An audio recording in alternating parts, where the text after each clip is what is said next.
I have been reviewing handhelds for a very long time now. I actually think my first video on an emulator was back in 2017. And since then, the market has evolved fast and aggressively, but not so much in a good way. Handhelds have been a part of my fondest memories, and I love collecting them. But over the last year or so, I have become exhausted trying to keep up with the retro handheld market, and recently I've hit breaking point. The RG40XX line of devices by Anbernic is what has recently tipped me over the edge. It's not Anbernic specifically that's caused this, but they're certainly playing a large part in this oversaturated and quite frankly boring market that we're all in. I get handhelds landing on my desk pretty much weekly, and over again I keep saying the same thing because there's little innovation between these handhelds, and in all honesty, it's just sapping the joy out of creating because it's just repetition after repetition about products that I'm starting to not enjoy as much as I did. A handheld will get delivered and it typically takes me a week to take it through the review process. That's between running the business, doing all the website stuff, looking after my son, and just life. I tinker for about a week. And then it takes me 2 days to actually produce the video, from scripting to filming to video editing to publishing to uploading to doing all the tags. It's a long process to put into a device that I just think, meh. And it's a long time to put into a product that I've pretty much said the exact same thing 2 weeks ago on a product that the same company released. For example, the RG40XX-H landed on my desk. So I began the review process. Then the RG40XX-V was announced before I had even finished writing the review. And it put pressure on me to get this review out before the next best thing comes along. And at the same time, I was actually reviewing the Neo Pocket Micro. I absolutely loved this handheld. It was a delight to review. It was innovative, it was different, and I just enjoyed the process of creating a video on a product that I had interest in. But because I was filming that, I had to basically stop the review of the RG40XX-H because just time. So I skipped that and went to the RG40XX-V that was on my desk for a week, and I thought, you know what, I'm gonna jump into this. I'm gonna review it. It's time. Let's put everything aside. It is time. Ha! Anbernic announced and sent me the RG406. Is this what is it? The RG406V. So I just had so many handhelds on my desk, and as I was reviewing each three of these, they were all pretty much the same. And I've reviewed the same formats, the same kind of designs over and over again. And it's me just going, yeah, it's a little bit better. Please subscribe.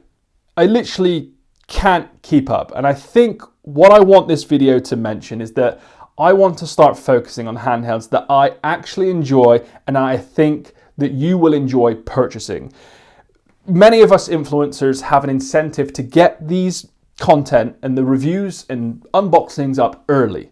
One, because it's before the trend. People want to see our early reviews, which is fair enough. But we also get an incentive to get those pre-orders in so we can earn a little bit of commission. So there's this hamster wheel that every content creator is on, but specifically in the retro handheld creation space, it's this hamster wheel to try and get your review up first, your good opinions about it, so you can earn as much commission as you can. And I just don't want to be on that hamster wheel anymore, and I want to put my time and my creative flow into handhelds that I absolutely enjoy and handhelds that I think actually push this industry forward, instead of putting time into stuff that is just mediocre and is just trying to create this FOMO marketing bubble that we're all in. And quite simply, I just want to help you guys make an actual real good decision and not post videos about stuff that's just a 7 out of 10, you know, just a good, yeah, cool, this is slightly different, woohoo, better screen, oh sweet, we got LED joysticks, what's up, please buy in the affiliate.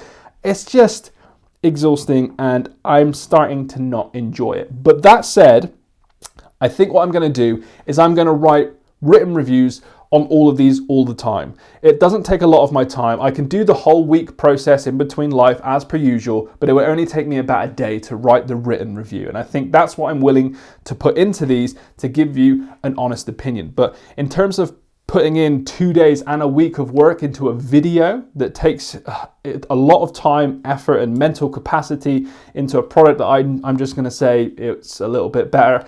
I just don't want to do that. I want to put time and effort and good video production into the handhelds that I love, just like the A&EO Pocket Micro that I did a few weeks back. And that's probably why you've seen not so many videos in the last few weeks, because I was going to make a video on this, and then this came out. I was going to make a video on this, and then this came out. And I'm just getting a little bit overwhelmed. And the market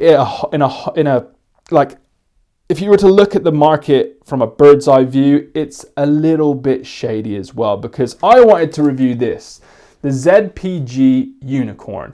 It was built by a small team of passionate retro handheld manufacturers, and they basically got bullied out of the market by another handheld manufacturer who built it quicker, faster, and better, and cheaper. And I want to start putting spotlight onto these kind of handhelds, the smaller manufacturers and the ones building really cool devices that are actually innovative. So I think me pulling my foot off the pedal on these mediocre devices allows me to put time into other handhelds, but also other YouTube videos that I want to create. I don't know if you've seen, but I've also launched the Retro Show, a YouTube show where I go around the UK and other countries to explore awesome retro gaming shops. I loved filming these. There's another one coming out soon, and filming that just sparked something in me, and it made me more nostalgic of making video content about the things I really love. And me chasing this trend is just pulled all that type of content back, and I don't want that to happen. So I think you're going to see less handheld video reviews, the same amount of written reviews, but also more video content that's slightly different. I miss doing the unboxings. I want to tell you about our new books. I want to go around retro gaming shops and interview owners of these cool hidden gems. That's what I want to do from here on out. So that's what I kind of wanted to mention. And also that, like, some of these companies are really shady. They only contact me when they want to send me stuff and they want me to drive themselves, which is fair enough. I understand business. We get a little bit of financial backing from it as well, because we make 5% on each sale. But I feel like me and maybe other influencers are getting absolutely played at the moment to rush these reviews out, talk good about them, make a few bucks, and that's about it. But when I actually want to talk to the people behind these, they ignore me. If I want to ask questions about why is this not working, they won't mention anything. If I want some customer service, like, hey, this part's broken, can you send me another one? Nothing. And when I speak bad about some of these products, I actually get blacklisted from being sent review samples early, which just goes to show what the incentive is behind these manufacturers sending us stuff. And I won't name the company, but there's a company that owes me $1,000 worth of commissions, and they just won't get in touch with me, like completely ignored.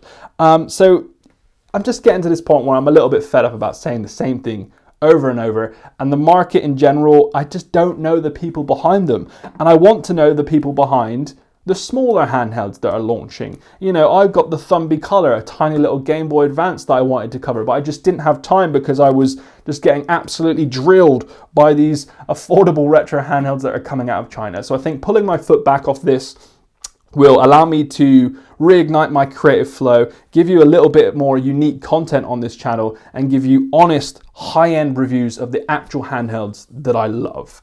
And I think that's what I wanted to share with you today, and that's why there hasn't been many videos on the channel, because I've just been trying not to throw these out of my window, in all honesty. So you will see there are reviews of these on our website. I have a couple of to-do on my to-do list, like the RG406V, which will be on the website as well. So I just wanted to give you guys a heads up. I appreciate all of your support over the last few weeks. With not uploading, our patrons has understood why. I do a lot of behind the scenes there, if you want to go over and support that. But also, our second book is well launched. And this is why I've been really busy. This is now out. People that pre-ordered this, it took a very long time. It's a handheld history, 88 to 95. Like our first book, but more in depth. It's thicker, it's bigger, and it goes into the years of 1988 to 1995 and the handhelds, consoles, accessories, and developers that were behind those cool handhelds. So yeah, I've been busy. I apologize, but I'm just getting fed up with these retro handhelds that are very mediocre. So stick around. You'll see some awesome content coming up, and I hope to see you in the next video, which I think is the Retro Show. Hopefully. It takes a long time to edit. That's like multiple days of filming, a couple weeks of editing. A lot of time goes into that. So do check that out. Patrons get that early as well. I'll see you in the next video. I'll stop blabbering. Bye-bye.